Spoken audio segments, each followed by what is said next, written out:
Hello, Paula Daniele from Crochet Hooks You here, and today the question is, what does a chain 2 space mean in crochet?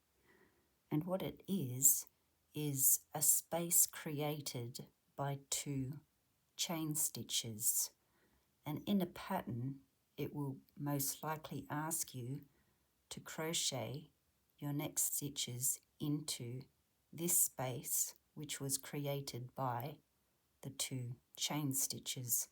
So in this granny square pattern, this would ask me to do 3 double crochet stitches into the chain 2 space.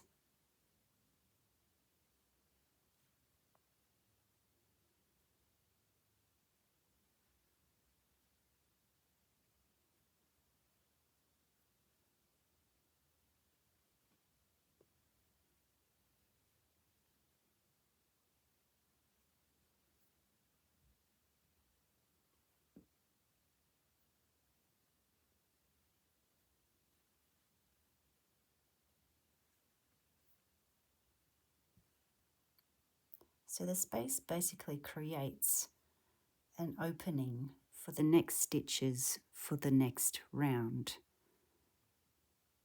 So that's the answer to what does a chain 2 space mean in crochet.